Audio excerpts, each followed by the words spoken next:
ছোট্ট একটি গ্রামের বাস করত দুই বোন, বড় বোন ঋতু ও ছোট বোন রুমি। বড় বোন ঋতু তার স্বামীকে নিয়ে একটি ছোট্ট বাড়িতে দিনমজুরি করে দিন চালাত। অন্যদিকে ছোট বোন রুমি শহরের একটি বড় ঝা চকচকে বাড়িতে বাস করত। রুমি তার একমাত্র মেয়ের জন্মদিন উপলক্ষে পার্টি ব্যবস্থা করে, যেখানে শহরের বড় বড় ধনী ব্যক্তিরা তাদের বাড়িতে আসতে থাকে। রুমি বলছি যে পার্টিতে সবাই একে একে আসতে আরম্ভ করেছে। আমি চাই ওদিকে খাবারের দিকটা দেখে আসি। আর তোমার বড় বোন ঋতু আপার তো এতক্ষণে চলে আসার কথা। তুমি কি তাদেরকে আমন্ত্রণপত্র জানাতে ভুলে গিয়েছিলে? না, একেবারেই না। আমি তো তাদেরকে প্রথমে নেমন্তন্ন পত্রটি পাঠিয়েছি। ধৈর্য ধরো, একটু পরেই ঋতু আপু চলে আসবে। আচ্ছা ঠিক আছে, আমি যাই ওদিকে কিরকম পার্টির ব্যবস্থা চলছে তা দেখতে। আচ্ছা, তুমি যাও। রুমির স্বামী ঘর থেকে চলে যাওয়ার পর তুমি খাটে বসে বলছিল, খেয়ে দে কাজ নেই। ওই ছোট লোক ঋতু আমার বড় বোন হতে পারে, কিন্তু তাই বলে আমার নিজের মেয়ের জন্মদিনের পার্টিতে কিনা ওদেরকে দাওয়াত করতে হবে, যেখানে আমার শহরের বড়লোক বান্ধবীরা দামি জামা কাপড় গহনা পরে আসবে। সেখানে আমার বোন যদি কম দামে জামা কাপড় পরে আসে, সেখানে আমার মান সম্মান নিয়ে টানাটানি পড়বে, আর তা আমি কখনোই হতে দিতে পারি না। এদিকে ঋতু পুকুর পাড়ে জামাকাপড় পরিষ্কার করছিল। এমন সময় ঋতুর বড়লোক প্রতিবেশীরা তার ছোট বোনের পার্টিতে যাচ্ছিল। এমন সময় তাদের সাথে ঋতুর দেখা হয়। কি গো ঋতু, তুমি তো দেখছি এখনো কাজ করে শেষ করে উঠতে পারোনি। তাহলে তুমি কখন তোমার বোনের পার্টিতে যাবে? নাকি তোমার ছোট বোন তোমায় পার্টিতে দাওয়াত করেনি? ঋতু তার প্রতিবেশীর কথা শুনে একটু অবাক হয়ে যায় এবং পরে সে নিজেকে সামলে নেয়। সে তার প্রতিবেশীকে বলে যে, না, একেবারেই না। তোমরা এসব কি বলছো? ও আমার নিজের বোন, ও আমায় দাওয়াত করেছে। কিন্তু দেখতেই পাচ্ছ, কাজে চাপে আর যেতে পারছি না। তোমরা কোন চিন্তা করো না। এই কাপড়গুলো ধোয়া শেষ হলেই আমি আমার বোনের পার্টিতে চলে যাব। আমার জন্য তোমাদের দেরি হয়ে যাচ্ছে, তোমরা চলে যাও। আচ্ছা, তাহলে তুমি থাকো, কাজ শেষ করে পার্টিতে চলে এসো। ঋতুর দুই প্রতিবেশী সেখান থেকে চলে যায়। এদিকে ঋতু বাড়িতে এসে তার স্বামীকে সমস্ত কথা খুলে বলে। শুনছ, আমার বোন ও ওর মেয়ের জন্মদিন উপলক্ষে পার্টির ব্যবস্থা করেছে। যদি তুমি অনুমতি দাও তো, তাহলে আমি একবার পার্টিতে যেতাম। অনুমতি মেয়ের কিবা আছে, কিন্তু তোমার বোন তো তোমাকে দাওয়াতই করেনি। আর দাওয়াত ছাড়া সেখানে যাওয়া আমার মনে হয় না ঠিক হবে। ওহো, তুমি কোনো চিন্তা করো না। আরও তো আমার নিজের বোন হয়তো, বা কাজের চাপে দাওয়াত করতে আমায় ভুলে গেছে। আচ্ছা, তুমি যেহেতু এতবার বলছো, তাহলে যাও গিয়ে ঘুরে আসো। আমি চাই মাঠে, আমার অনেক কাজ করে আছে, কাজগুলো করে আসি। ঋতুর স্বামী মাঠে কাজ করতে চলে যায়। এমন সময় ঋতুর মেয়ে বলে যে, আচ্ছা মা, পার্টিতে তো অনেক ভালো ভালো খাবার দেবে, মাংস থাকবে সেখানে। আর আমরা তো অনেক দিন ভালো কিছু খাইনি, চলো না যাই একবার। নিশ্চয়ই মা সেখানে অনেক ভালো ভালো খাবার আমাদেরকে খেতে দিবে। ঋতু ও তার মেয়ে রুমির পার্টিতে চলে আসে। তারা এসে কিছু সময়ের জন্য চুপ হয়ে যায়, কেননা তারা বাদে পার্টিতে সবাই দামি দামি পোশাক গহনা পরে এসেছে। এদিকে ঋতুর মেয়ে বলে, মা, আমরা বাদে তো সবাই অনেক বড় লোক, দেখছো না সবাই কত দামি দামি জামা পরে এসেছে। আমার খুব খারাপ লাগছে। না মা, এমন বলে না। উপরওয়ালা যাকে যেমন সামর্থ্য আর রিজেক দিয়েছেন, তাকে তা নিয়েই খুশি থাকা উচিত। এতে তোর কোনো লজ্জা পাওয়ার দরকার নেই। আচ্ছা চল, তোর খালার সাথে গিয়ে দেখা করে আসি। ঋতু তার ছোট বোন রুমির সাথে দেখা করতে চলে যায়। কিরে বোন, কেমন আছিস তুই? আমি ভালো আছি, কিন্তু তুই এখানে এই সময়? কেন বোন, তোর মেয়ের জন্মদিনের পার্টিতে কি আমি আসতে পারি না? না, তুই আসতে পারিস না। কিন্তু কেন বোন? তুই পার্টিতে কি দেখিসনি আমার বড়লোক বন্ধুবান্ধবীদের, তাদের পোশাক আশাক আর তোর পোশাক আশাক কি তুই একবারও দেখিসনি? আর ওরা যদি তোকে দেখে, তাহলে আমার মান সম্মান আর থাকবে না।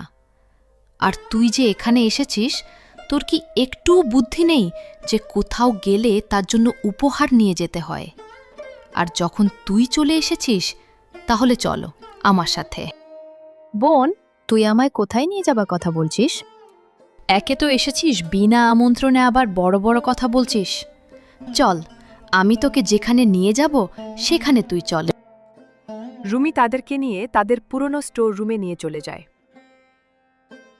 আমাকে না জানিয়ে বিনা আমন্ত্রণে পার্টিতে আসার ফল এটাই। তোরা এখন এখানে থাকবি, সমস্ত গেস্টরা চলে যাওয়ার পর তোরা চুপচাপ এখান থেকে বাড়ি চলে যাবি, আর কাউকে কোন কিছু বলবি না। আর এখানে কেউ যদি আসে কাউকে বলবি না যে তুই আমার বোন, কারণ তুই গরিব। আর এখানে কেউ যদি জানতে পারে তুই আমার বোন, তাহলে আমার মান সম্মান থাকবে না। আচ্ছা বোন, তুই কোনো চিন্তা করিস না, আমি আসলে বুঝতে পারিনি, তুই আমায় ক্ষমা করে দিস। সেটাই যেন হয়, এখানে কেউ যেন তোর আর আমার কথা সম্পর্কে জানতে না পারে। তুই থাক, আমাকে পার্টিতে গিয়ে সবার সাথে দেখা করে আসি। তোরা এখানেই থাকবে, এখান থেকে বের হবি না। এই কথা বলে রুমি সেখান থেকে চলে যায়। স্টোর রুম থেকে বের হওয়ার সময় তার সাথে তার বান্ধবীর দেখা হয়। তার বান্ধবী দবি বলে যে, কিরে রুমি, সবাই পার্টিতে রয়েছে আর তুই এখানে একা একা কি করছিস? আর বলিস না, স্টোর রুমের পাশ দিয়ে যাওয়ার সময় হঠাৎ করে কিছু আওয়াজ আসে। সেখানে গিয়ে দেখি যে কিছু হাঁড়ি পাতিল পড়ে আছে। এর জন্য এখানে এসেছি। আচ্ছা, তা বেশ। এখন তো সবকিছু ঠিক আছে, তাই না? হ্যাঁ, এখন সব ঠিক আছে। তাহলে এখানে দাঁড়িয়ে আছিস কেন? চলো পার্টিতে। হ্যাঁ, চলো। ভাবতেই পারছি না যে ও আমার নিজের বোন। ও যে আমার সাথে এমন করবে এটা আমি স্বপ্নেও ভাবতে পারি না।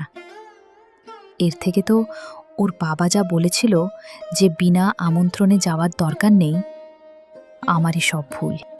মা, তুমি যে বলেছিলে খালামণি আমাদেরকে মজার মজার খাবার খেতে দিবে, আমরা আর খেতে পাবো না, তাই না মা? না মা, এমনভাবে বলতে হয় না, আমাদের তো খেতে দেবে, তবে একটু পরে। রুমির এক বান্ধবী স্টোর রুমের পাশ দিয়ে যাওয়ার সময় মা ও মেয়ের কথা শুনতে পায় ও সে সেখানে চলে আসে।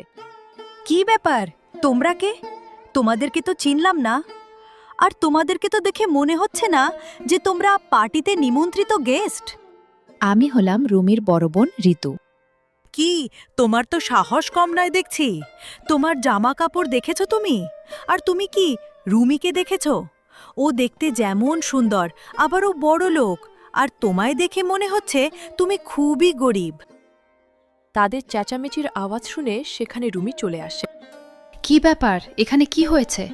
এত চেঁচামেচির শব্দ কিসের? কিরে রুমি, এতক্ষণ তুই কোথায় ছিলি?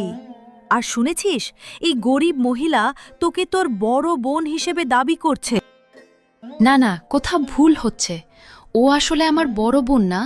ও আমার বয়সে বড় হলেও ও আমার বাড়ির কাজের লোক। যেহেতু ও আমার বয়সে বড়, তাই তো আমার বোন বোন বলে ডাকে। শোনো, তোকে একটা কথা বলে রাখছি, এই সমস্ত কাজের লোকদের বেশি সুযোগ দিবি না আজকে তোকে।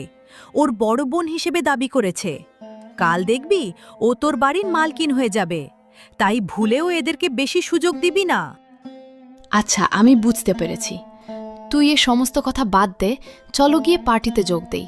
আমাদের জন্য সবাই অপেক্ষা করছে, চলো তাড়াতাড়ি। আচ্ছা চল। এদিকে মন খারাপ করে পার্টি শেষে মা ও মেয়ে বাড়ির দিকে ফিরছিল এমন সময় এক বৃদ্ধের সাথে তাদের দেখা হয়। বৃদ্ধটি বলে যে, মা, শুনছু মা? বৃদ্ধের আওয়াজ শুনে মা ও মেয়ে দাঁড়ায় ও বৃদ্ধের কথা শুনে। মা, শুনছো? আমি অনেক দিন হলো কিছু খাইনি, আর আমার পোশাকের অবস্থা তো দেখতেই পাচ্ছ। তুমি যদি কিছু মনে না করো, তুমি কি আমায় কিছু খাবার খাওয়াবে? কেন নয় বাবা, আপনি যেহেতু বলছেন, আমি আপনাকে অবশ্যই খাবার খাওয়াবো। আপনি চলুন আমাদের সাথে আমাদের বাড়িতে, সেখানে না হয় দুটো ডাল ভাত খাবেন। ঋতু সেই বৃদ্ধকে নিয়ে তার ঘরে চলে আসে এবং সে তার জন্য খাবারের ব্যবস্থা করে এবং বৃদ্ধ তৃপ্তির সাথে পেট ভরে খাবার খায়। অনেক দিন পর পেট ভরে খাবার খেলাম। তোমার রান্নার স্বাদ অপূর্ব। উপরওয়ালার কাছে সব সময় দোয়া রইল তোমার মঙ্গল হোক। তুমি আমায় তৃপ্তির সাথে খাবার খাইয়েছ।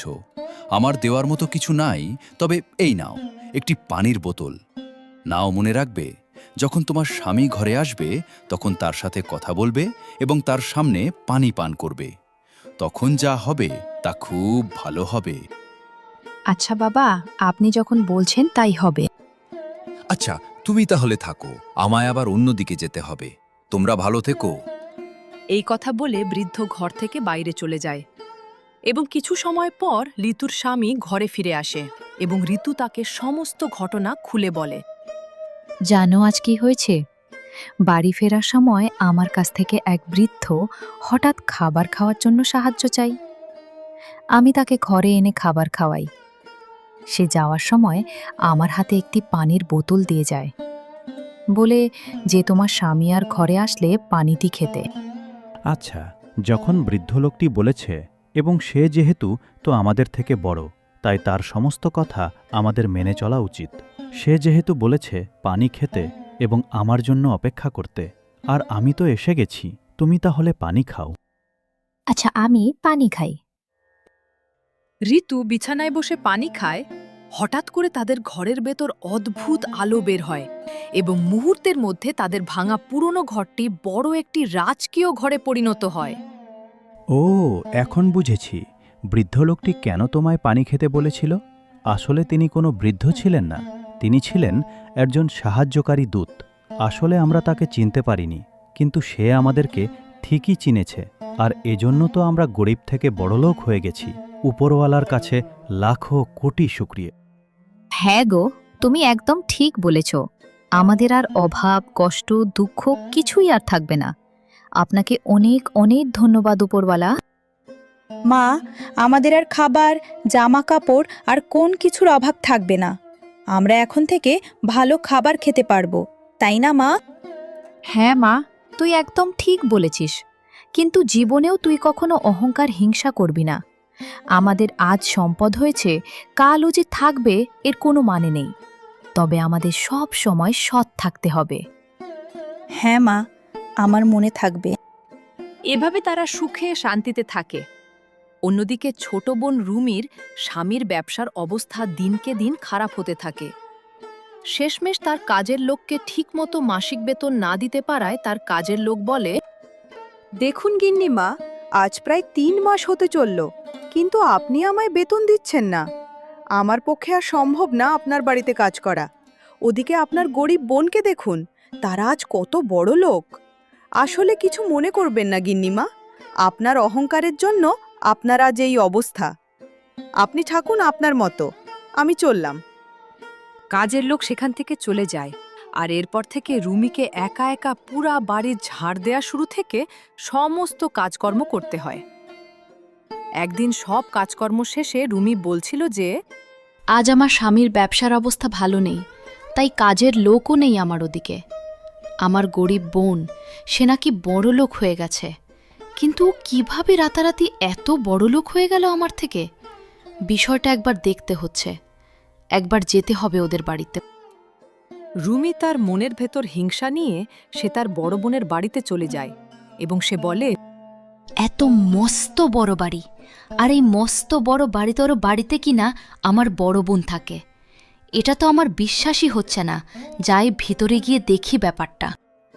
রুমি বাড়ির ভেতর সরাসরি চলে যায় এবং সে গিয়ে তার বড় বোন ঋতুর সাথে গিয়ে কথা বলে। কিরে বোন, তুই কেমন আছিস? আর জন্মদিনের দিন আমি যা করেছি এজন্য তুই আমায় ক্ষমা করিস। তুই কিছু মনে করিস না বোন? না বোন, আমি কোনো কিছু মনে করিনি। আচ্ছা, তুই যদি কিছু মনে না করিস তাহলে আমি একটা কথা বলি। তুই কিভাবে এত তাড়াতাড়ি রাতারাতি এত বড়লোক হয়ে গেলি, আমাকে কি একটু বলবি? না বোন, এমন কোনো ব্যাপার নয়। আমি একজন পথে সাহায্য চাওয়া এক বাবাকে সাহায্য করেছিলাম এবং সে আমার অবস্থা কে পরিবর্তন করে বড়লোক করে দিয়েছেন। ও, তাহলে এই ব্যাপার। আচ্ছা, তুই তাহলে থাক, আমি বাড়িতে যাই। আমার বাড়িতে অনেক কাজ পড়ে আছে। বোন, তুই একটু বসে যা কিছু খাবার খেয়ে জানা হয়। না, আজ নয়, অন্য একদিন আসবো খাবার খেতে। তুই থাক, আমি বাড়িতে যাই। আচ্ছা বোন, তুই ভালো থাকিস। এ কথা বলে রুমি একদিন সে তার সোফায় বসে বলছিল যে, আমার বোন ঋতুও কিনা আমার সামনে এভাবে বড় লোক হয়ে গেল। আচ্ছা, ব্যাপার না, আমিও বাবার কাছে যাব, আমিও তার কাছ থেকে সম্পদ চাইব, আবার আমি বড়লোক হব। যে কথা সেই কাজ। রুমি একদিন এক বাবার কাছে যায়। সে সেখানে গিয়ে বলে, বাবা, আপনি কি শুনতে পাচ্ছেন? হ্যাঁ মা, আমি শুনতে পাচ্ছি। তুমি বলো, কি চাই তোমার? দেখুন বাবা, আমার অনেক সম্পদ চাই, আমার বড় বোনের থেকেও বেশি সম্পদ চাই। আপনি আমাকে বেশি করে সম্পত্তি দিন। আচ্ছা, যখন তুমি চাইছো তাই হবে। শুধু একটা কথা মনে রাখবে, তুমি যেরকম তোমার সাথে ঠিক তেমনি হবে। আপনাকে এত কথা বলতে বলিনি আমি। আমার মার ভালোটা আমি নিজেই বুঝতে পারবো। আপনি থাকুন, আমি বাড়িতে যাই গিয়ে দেখি আমার ঠিক কতটা সম্পদ হলো। এরপর রুমি বাড়িতে যায়। সে বাড়ি থেকে গিয়ে দেখে যে তার সাধের বাড়ি পুরনো হয়ে ভেঙে জোড়াতালি দিয়ে পড়ে আছে। রুমি তখন তার ভুল বুঝতে পারে। হায় হায় উপরওয়ালা, আমারে কি সর্বনাশ হলো! আমি এখন বুঝতে পারছি কেন বাবা বলেছিলেন যে যেমন তার সাথে তেমনই হবে। হয়তোবা আমি তারই যোগ্য। সব হয়েছে লোভ আর হিংসার জন্য। ঋতু বোন, তুমি আমায় ক্ষমা করে দিও। আমায় ক্ষমা করে দিস বোন, আমার ক্ষমা করে দিস। এদিকে যেমন রুমি তার ভুল বুঝতে পারে, অন্যদিকে ঋতু তার সংসার নিয়ে সুখে শান্তিতে দিন পার করতে থাকে। তাই আমাদের উচিত লোভ না করে সব সময় সৎ পথে থাকা। কে কোথা থেকে ভিডিও দেখছেন তা কমেন্ট করে জানান। আর ভিডিওটি ভালো লাগলে চ্যানেলটি সাবস্ক্রাইব, লাইক করতে ভুলবেন না। আমাদের গল্পে আপনার নামে ভিডিও বানাতে চাইলে কমেন্টে করে জানান।